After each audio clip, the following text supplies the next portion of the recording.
jadi ibaratnya itu biar juga pisau itu udah tua dia kalau diasah kan masih bisa gitu ya. Assalamualaikum warahmatullahi wabarakatuh. Pada sahabat-sahabatku dimanapun berada, berjumpa lagi dengan saya BJ Palala. Kali ini saya akan berbincang-bincang teman Bapak Keh almarhum Kiai Haji Anton Medan. Semasa Bapak beliau masih hidup, inilah sahabatnya yang dikenal seperti apa perjalanannya sama sahabatnya ini. Ini orangnya katanya dia ngaku orang Medan, tapi saya nggak ngerti betul orang Medan dia apa orang mana dia. Saya belum tahu. Nanti akan berbincang sama bapak ini ya sebelah kiri saya. Pak Tepu. Oh, Pak Tepu namanya. Iya. Pak Tepu ini asli orang Medan ya Pak? Ya, kita asli dari Medan, kita dari Brastagi. Dari Jadi Brastagi. saya itu Tunggu dulu Pak Tepu ya. ya. Pemirsa semuanya akan kita lemparin sama Bang Tepu ini. Kalau betul Bang Tepu ini orang Medan, coba bahasa Medan sedikit Bang Tepu. Menjua-jua membantah krina, menyijapi kita ringan. Bujur. Luar biasa Bang Tepu yang betul-betul orang Medan. Ini kampung sama marhum Bapak Kiai Haji Anton Medan ini. Bapak Kiai Haji Anton Medan kan orang Medan juga. Ini Bang Tepu orang Medan. Ketemu sama Bang Tepu di mana Bang Tepu ketemu sama Bapak pertama awalnya ketemu? Jadi begini, saya itu marga saya si Tepu. Iya. Cuman namanya panggilan itu Pak Tepu. Pak Tepu. Jadi pertama itu saya ketemu sama beliau itu sebenarnya awalnya kita punya warung di Pondok Rajak ini. Pondok Rajak Cibinong. Terus pas sebelah warung kita ini ada Pak Haji membangun ruko. Iya.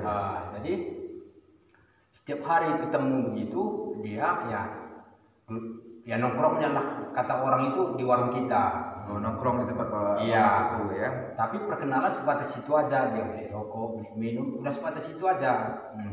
Pas sudah berapa hari begitu datang temannya itu abang itu Joni Indo. Joni Indo ngelihat di warung kita itu ada papan catur. Jadi abang ini Joni Indo, saya ditanya, bisa nggak catur? Bisa bang, dari Medan kan? Iya, biasa dari Medan mau pintar-pintar semua catur. Lah ya bisa sih bisa bang, tapi pintar sih enggak. Tapi bisa kan main? Bisa, ayo. Terus sudah main sama abang itu Joni Indo. Rupanya Pak Anton Medan ini melihat, langsung ya udah kamu minggir dulu biar saya lagi melawan, ini sama-sama Medan gitu. Jadi kata saya ya, saya juga sebenarnya dari awal ya gimana ya namanya kan Pak Haji Anton Medan. Ya di benak itu ya bapak ini kan grogi kuat. Iya. Bang Tepu waktu gabung itu grogi apa gimana Bang Tepu? Awalnya saya grogi juga ya, gimana kita namanya dia dulu waktu masih syah itu badan kan kekar. Iya.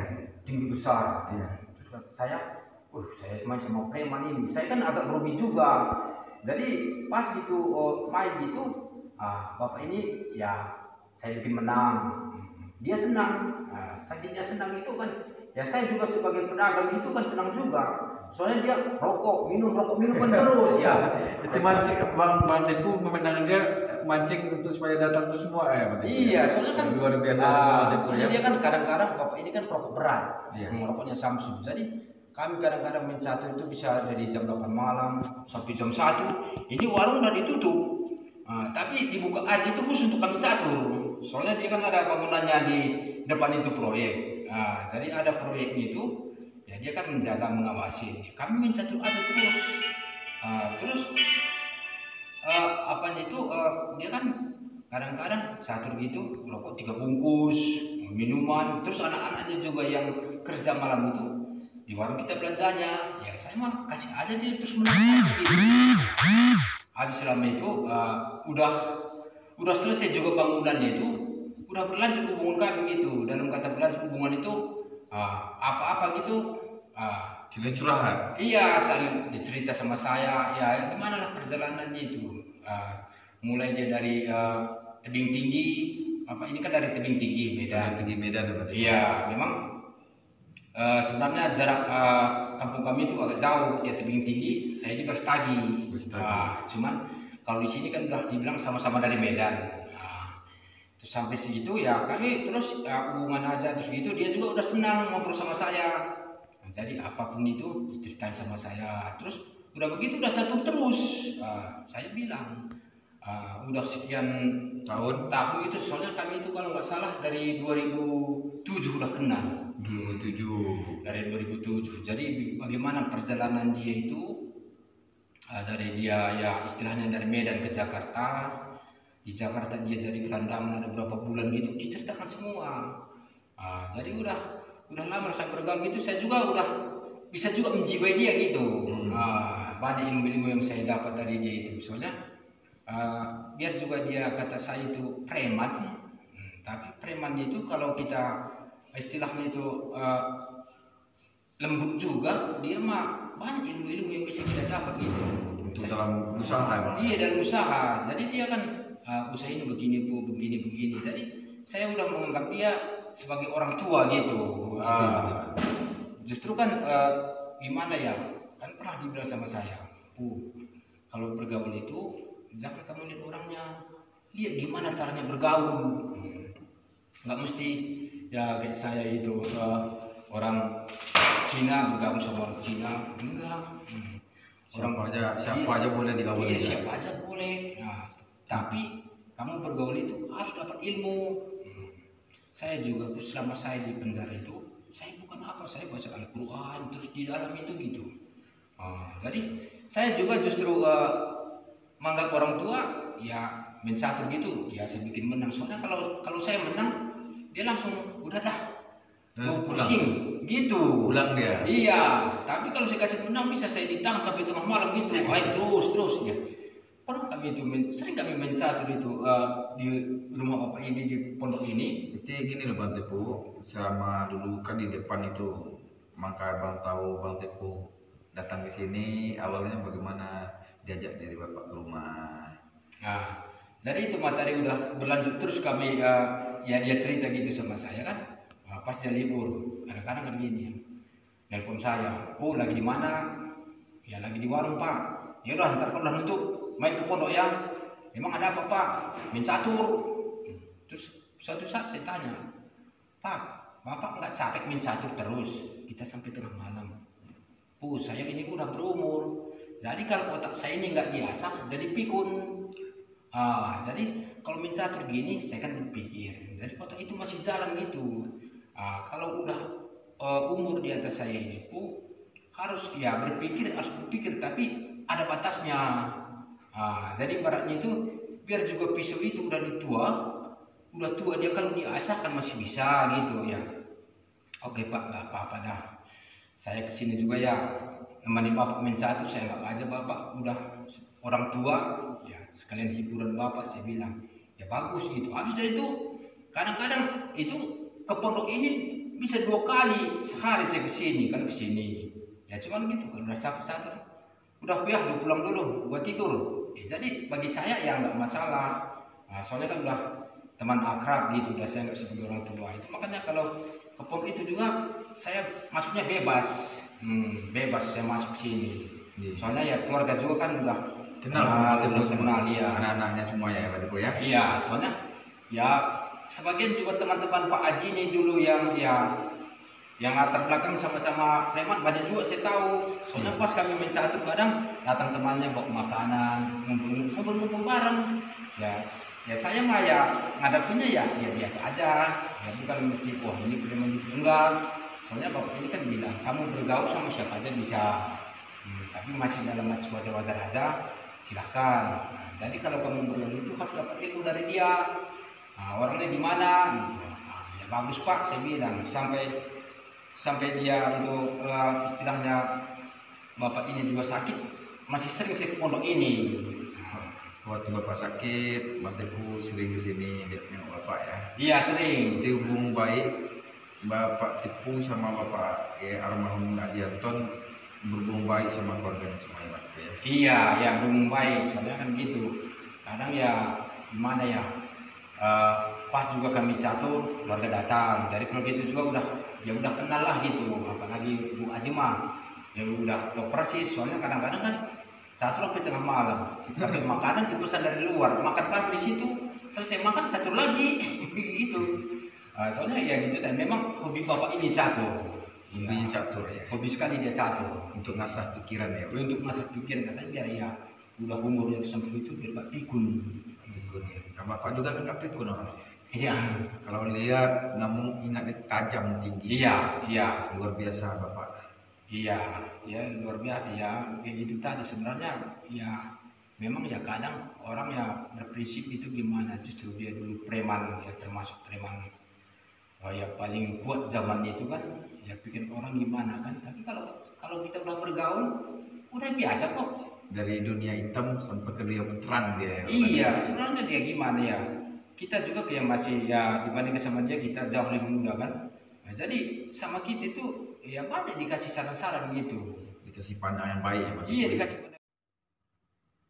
Hari perginya bapak ini saya juga yang merasa kehilangan juga, soalnya dulu waktu semasa hidupnya itu paling lambat 2 hari sekali dia udah nelpon saya, di mana Bu, main ke pondok. Jadi kadang-kadang istilahnya itu saya kesini aja itu buat cerita aja gitu, curhat dia gitu. Soalnya kadang-kadang udah berapa bulan kemarin sebelum bapak ini pergi, dia kan udah nggak kuat lagi, dalam arti kata nggak kuat lagi itu udah duduk di kursi roda. Jadi berpikir itu juga katanya kalau saya berpikir sedikit aja udah pusing gitu, saya kasihan juga.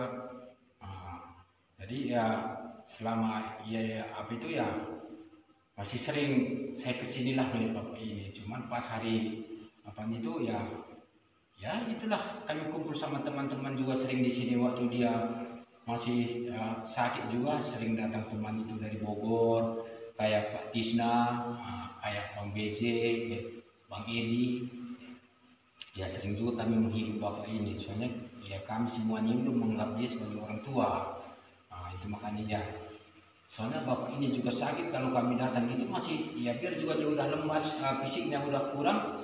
Tapi kalau kami kumpul di situ masih suka juga ketawa gitu. Seger dia. Jadi itu makanya kadang-kadang saya sadar penyakit itu sebenarnya obatnya itu dari pikiran. Kalau kita di situ semua itu ngumpul, dia masih suka bercanda gitu. Masih suka dia bercanda biar juga dia udah di kursi roda gitu. Ya kalau kami datang gitu masih kenal lah dia gitu. Masih ya kami masih bisa berhiburan, masih ketawa-ketawa gitu. Cuman pas hari hari itu yang parahnya itu itulah bapak itu dari rumah sakit. Jadi disitulah bapak itu udah gak ada.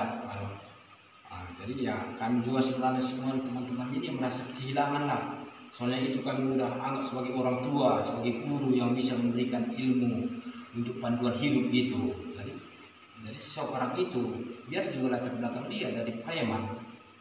Jangan kita lihat premannya itu apa yang bisa kita ambil ilmu dari dia sebagai pegangan hidup kita. Hikmah. Iya hikmahnya, jangan kita lihat wah itu preman dulu begini gitu, jangan. Kalau udah dibilang sama orang carilah ilmu sampai ke negeri Cina. Iya. Ini orangnya. Nggak usah kita datang ke Cina, datang aja semua orangnya. Juga orang Cina kan. Gitu ya berarti. Ini salah satu preman Cina di Indonesia. Iya. Cuman ya gitu tadi memang kita lihat background itu, wah ini preman kelas kakak dulu. Memang saya juga dulu awalnya itu pas mencatat, waduh ini kantor beda nih. Soalnya dulu waktu ini kalau tahun 2007 itu kami mencatat itu dia kan masih gagah. Dia kan badannya kan gede, tinggi. Jadi kata saya, waduh ini preman ini dulu kelas kakak gimana ya. Jadi saya juga ya gimana juga ngadepin orang preman kan gitu, orang biasa gitu. Cuman udah bergaul kok. Ini begini juga begini. Jadi lama-lama juga saya senang gitu. Memang banyak kan orang itu teman saya. Di pandang Bang Tepu itu nggak sama masukan dari pikiran Bang Tepu ya. Iya, nggak sama. Kebanyakan orang kan seperti gitu Bang Tepu. Dilihat orang seperti gini, ternyatanya yang dipandang orang itu nggak menyesuaikan dari kata-kata. Iya. Kayak gitulah Bang Tepu ya. Di Bang Tepu ini saya tanya lagi, ada satu pertanyaan saya lebih unik dari Bang Tepu ini. Semasa hidup beliau bergaul sama Bang Tepu, apa yang kenangan yang susah Bang Tepu lupakan dari Bapak Kiai Ahmad Janton ini? Ya kan, ya sebenarnya kan kenang-kenang itu kan Yang susah Bang Tepu lupakan. Yang satu rasanya itu gimana ya Bang Tepu ya? satu kata ada pernah bapak itu ucapan gini, Bu, terima kasih ya, terima kasih banyak, lu udah mau nemenin saya catur, berarti lu menganggap saya sebagai keluarga gitu, itu nggak bisa saya lupakan. Nah, soalnya kan bisa bilang gitu kan, jadi kan ke catur itu kan istilahnya catur doang, nggak ada istilahnya itu telepon apa-apa gitu, nggak ada. Ya saya juga menghibur dia gitu. Nah, justru dia saya anggap sebagai orang tua.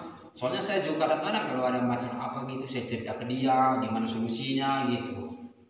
Jadi dia juga itu ya apa juga masalahnya cerita sama dia itu dari awal mulai dia itu berangkat dari tebing tinggi itu ya tahu saya gitu.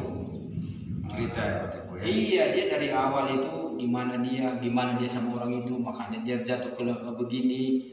Tahu saya semua, soalnya diceritakan semua. Soalnya kadang-kadang udah catur, udah kita istirahat lagi ya, makan lagi dulu, cerita lagi gitu. Itu kadang-kadang Nyambung ya Pak Teguh ya. Itu yang susah Bang Teguh kenang dari Bapak semasa almarhum Bapak masih hidup bergabung sama Bang Teguh. Dia ngajarin Bang Teguh dengan baik. Iya. Dapat ilmu sama Bang Teguh. Saya dengar Bang Teguh kan jualan orang postagi apa? Postagi. Ya, Kan yang dikenal orang kan postagi kan jeruk. Iya. Nah, ini yang saya tanyakan sama Bang Teguh. Di postagi itu apa Bang Teguh tuh jualan apa di sini bagaimana?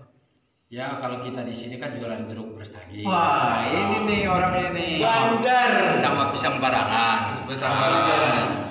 Kalau kira-kira perlu jeruk prestagi, pesan aja ke kita. Ini nomornya ada nih, hubungi aja Bang PJ. Sama gini Bang Teguh. Kalau apa aja yang dari Medan yang datang dari Medan ke mana yang datang ke tempat lokasi mana yang datang barang ini Bang? Sebenarnya itu dari Medan itu kan banyak, Serum Air banyak juga. Jadi buah-buahan itu juga ya. Tadi kita bongkarnya di Pasar Induk. Pasar Induk Kramat Jati, Jakarta Timur. Itu saudara Bang Teguh semuanya ya? Iya. Yang di Pasar Induk ya? Iya. Tapi kalau saya mau ngomongin nomor HP Bang Teguh bisa dihubungin yang mau dagang. Ya. Yang mau dagang, yang mau belanja, istilahnya itu yang mau pesan gitu. Maksudnya gini Bang Teguh, keadaan corona ini mau jualan apa sih? Kan banyak sahabat-sahabat kita tuh Bang Teguh. Iya. Dia mau pengen jualan apa? Kita kasih peluang untuk menjual buah. Dari Bang Teguh ini bisa langsung hubungin orangnya aja langsung. Bang Teguh bisa. Mau ketemu Bang Teguh di mana? Coba bilangin nomor HP Bang Teguh ini kepada seluruh masyarakat Indonesia Bang Teguh.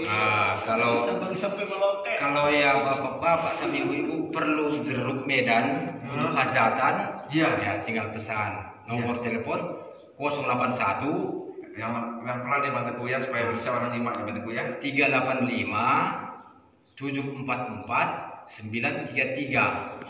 Soalnya kadang-kadang kalau orang Medan itu ngomongnya kan cepat. Soalnya kita kan gerak cepat. Nah, itu kalau Medan sama Medan itu baru kita kan campur Bang Teguh, Bang. Jadi gini, kalau Medan sama Medan itu dilarang saling mendahului. Sama aja sama-sama biskota. Apa yang sering memotong ya? Bapak ini bisa aja. Gitulah saudara-saudaraku. Inilah semua saudara-saudara saya ini. Biar juga dari Medan, dari Bogor, kumpul sama Pak Haji semua. Nah, satu lagi yang paling berharga sama Pak Haji ini, saya lihat juga dari Medan, udah banyak orang yang saya kenal. Termasuk ini saudara saya yang tidur ini. Mana ada orang tidur ini kalau nggak saudaranya kan? Ini saudara saya namanya Pak Tisna. Dari anak angkat Pak Haji Anton Medan yang tertua di Kabupaten Bogor. Iya. Jadi Anda penasaran? Kalau Anda penasaran, ikutin videonya. Ikutin videonya selanjutnya terus. Ikuti videonya masih berlanjut. Bukan sampai di sini aja, masih kita korek-korek nanti. Masih kita korek lagi nanti. Gimana riwayatnya Pak Haji Anton Medan? Soalnya masih banyak teman-teman saya ini. Dan nanti gimana tadi Bang Teguh sampaikan pengen penasaran dari hal-hal yang nggak diinginkan, pengen mengetahui tentang Bapak Anton siapa sih orang terdekat. Iya, cuma kita kan korek ya Bang Teguh ya. Iya, nanti kita korek lagi untuk selanjutnya. Bagaimana kan untuk saudara-saudara penasaran, ikutin dari channel PJ Palala. Oke. Jangan lupa ditonton sampai habis ya, dengan supaya tahu kisahnya. kemana sama Bang Tepu, Iya. perjalanan sama Bang Tepu. Bang Tepu ini suka main catur, Iya. tapi dia pedagang jeruk Medan, Bersama pagi pisang barangan. pisang barang ya. Iya. Sekarang udah banyak pisang barang datang ya Bang Tepu dari Medan. Ya? Udah ada. Itu makanya kalau perlu hubungin aja. Itu ya sahabat Buya semuanya dari Sabang sampai Merauke, berjumpa dengan saya sama Pak Tepu ini asli orang Medan karena almarhum orang Medan juga. Nah, gabunglah kisah dari Pak Tepu ini, maka dia bisa bergabung sejarahnya dapat ketemu di warung kopi. Nah, Warung kopi sejarahnya ketemu. Iya. Hah? Ini tangan kanannya Pak Haji Anton ini. Tangan kanannya. Iya. Oh, Pak Tepu tangan kanan dari Bapak Haji juga. Lah sebenarnya itu tangan kanan itu kan dari Pak Haji. Oh, saya oke, tidak tahu berarti itu- apa, soalnya istilahnya ya justru saya ada terus di sini ya banyak gitu datang teman-temannya dia bilang ini tangan kanan saya. Padahal ya kenal begitulah saya bukan menganggap saya sebagai tangan kanan, saya menganggap dia aja sebagai orang tua saya gitu. Jangan merendahkan itulah Bang Tepu. Kalau Bang Tepu ke tangan kanan dari Bapak almarhum, jangan merendahkan itu. Ke Bang Tepu merendah. Cuma ini orang yang terdekat dengan Bapak nih, sering merendah di dirinya sendiri. Ya, tapi Itulah satu contoh sahabat-sahabat sepuh semuanya dari Sabang sampai Merauke. Apapun yang segala yang kita punya, jangan kita munculkan di diri kita Iya. sendiri. Cukup orang aja yang tahu. iya, orang lain yang menilai lah. Iya, kalau kebaikan itu kita nggak akan tahu siapapun dimanapun dia nggak akan pernah tahu kita datangnya. Keburukan itu nggak akan pernah tahu juga kita kedatangannya ya Pak Tepu ya. Iya. Nah, yang penting ambil hikmahnya dari Iya. satu orang ini, hikmahnya apa seperti apa. Saya juga kenal sama beliau almarhum. Iya. Saya ambil hikmahnya.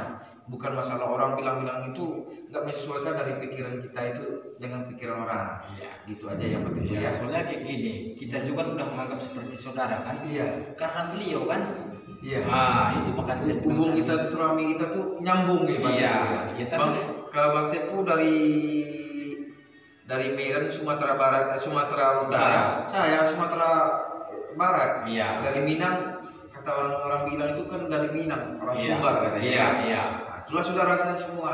Ketemu kita di sini karena Iya. Pak Haji kan? Iya, karena Nah, Pak Haji. udah akrab kita, udah kayak saudara lah. Nah, karena apa? Hubungan saya sama semuanya di sini, hubung saya baik dengan kayak udah saudara semuanya, nggak pilih suku, nggak perlu nggak pilih Iya. bangsa, nggak suka agama.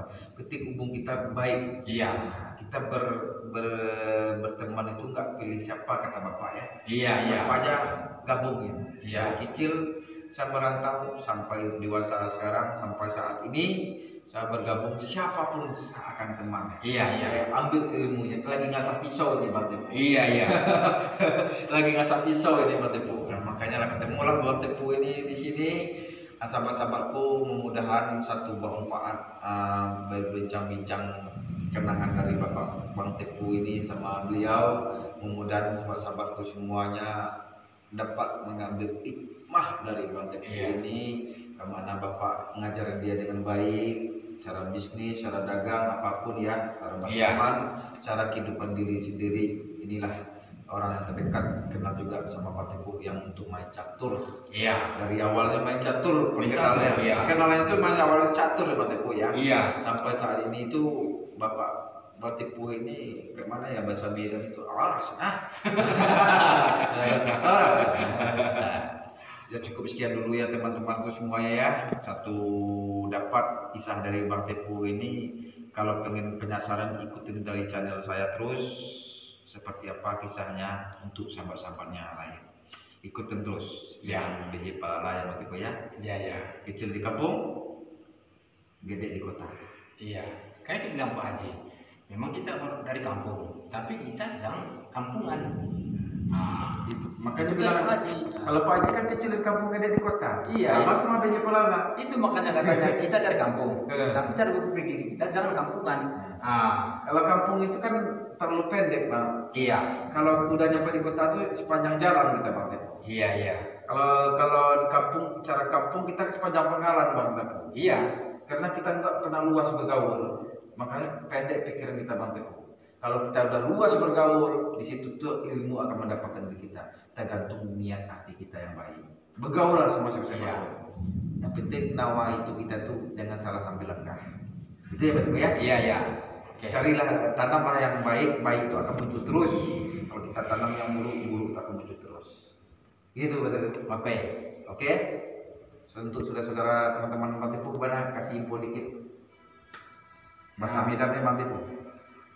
Ya, bujur menpanta krina, ami jabe kita ringan. Bujur semujua-jua. Oke, teman-temanku. Assalamualaikum.